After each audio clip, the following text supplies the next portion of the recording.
Hi, it's been a while since we last met in November. I thought I'd come and give you a brief update.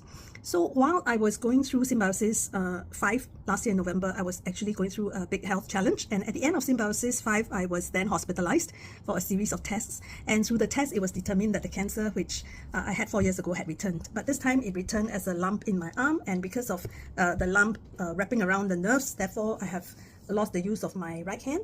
Cannot control my wrists and my fingers. So because the nerves are very much entangled in the cancer, so the cancer cannot be removed surgically, and the only option for treatment for me right now is chemotherapy. So ever since then I have been receiving doses of chemotherapy and also added immunotherapy on top of that. So at the beginning, when I saw the oncologist, before the treatment started, the prognosis he gave me was not very encouraging because he was only giving the raw data. So he would say things like, okay, under the circumstances, if you do not respond to treatment, then these are the number of months that normally people survive. But if you respond to treatment, then these are the number of months or years. So with this little bit of information, I then wrote to the mentors to ask them what did they think about the way forward.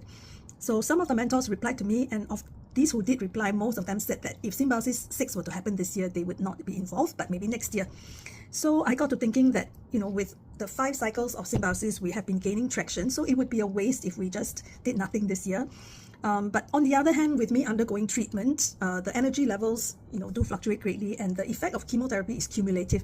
And because this time I am diagnosed for stage 4, so the treatment is going to be long-term and ongoing.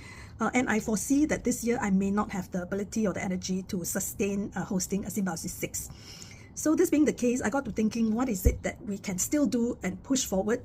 And I think at this point, my thought is that I can host monthly meetings for Mentee alumni, and I can get people to come and speak to us to teach us about, for example, how to have an art practice, the business side of things, how to price your art, how to get yourself out there, how to brand yourself, and so forth. And if I can do that, then at least that will help us to not keep still, but to keep pushing forward as the Art of Letters. So if you have ideas about what you want to learn and how you want to grow, you can comment here or you can email to me. So because I'm not able to commit to hosting a Symbiosis 6 this year, the Art of Letters will not be taking on new mentees.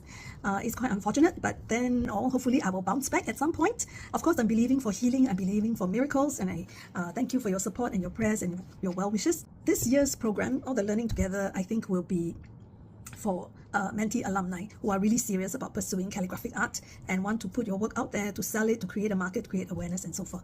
So if you have ideas for how you want to push ahead, you can comment here to keep the conversation going, or you can write to me. So that's my update. I hope to hear from you. Thanks.